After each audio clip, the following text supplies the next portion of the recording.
2 రోజులు 3 బృందాలు 6 జిల్లాల్లో పర్యటనలు. ఏపీలో హింసాకాండపై సిట్ ఏం తేల్చింది? దాడులకు బాధ్యులెవరు? రాజకీయ ఒత్తిళ్ల, పోలీసుల నిర్లక్ష్యమా? డీజీపీకి ఇచ్చిన నివేదికలో ఏముంది? ఏపీలో పోలింగ్ రోజు ఆ తర్వాత జరిగిన హింసాత్మక ఘటనలకు కారణమేంటి, వైఫల్యం ఎవరిది అని తేల్చేందుకు ఏర్పాటు చేసిన స్పెషల్ ఇన్వెస్టిగేషన్ టీం సిట్ డీజీపీకి ప్రాథమిక నివేదిక అందించింది.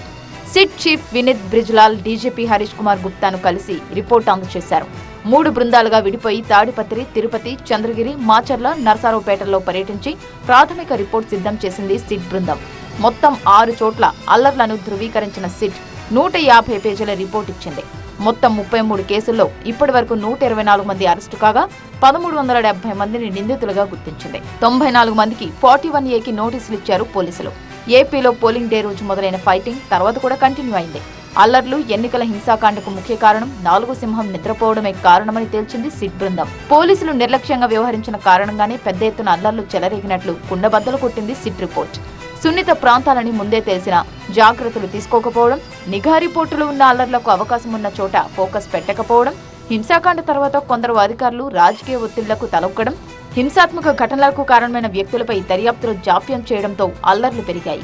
ఇంకా చెప్పాలంటే కేసులు పెట్టక తప్పదనుకున్న చోట నామమాత్రపు సెక్షన్లు అప్లై చేశారంటూ ఏపీ డీజీపీకి ఇచ్చిన నివేదికలో సిట్ పేర్కొన్నట్లు సమాచారం. 1370 కేసులు నమోదైన కేవలం 124 అరెస్టుల చూపడాన్ని సిట్ బృందం ప్రత్యేకంగా గుర్తించింది. ఏపీలో హింసాకాండను అడ్డుకోవడంలో పోలీసుల వైఫల్యం ఉంటుందన్న స్పెషల్ ఇన్వెస్టిగేషన్ టీం ఆ తర్వాత జరిగిన పోలీసుల దర్యాప్తులోనూ వైఫల్యాలు ఉన్నాయంటోంది. వివిధ ప్రాంతాల్లో 2 గ్రూపులుగా విడిపోయి రాళ్లు, కర్రలతో దాడికి తెగబడ్డారు ఆందోళనకారులు.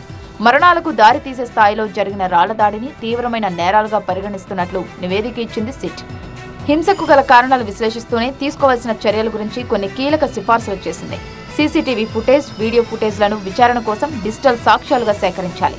నిందితులను అరెస్టు చేయడంతో పాటు ఛార్జిషీట్ దాఖలు చేయాలని వివరించింది. తిరుపతిలో పులివర్తి నానితో పాటు మరికొందరిని విచారించింది సిట్. నరసరావుపేటలో గొడవలు జరిగిన ప్రాంతాలను పరిశీలించారు సిట్ సభ్యులు.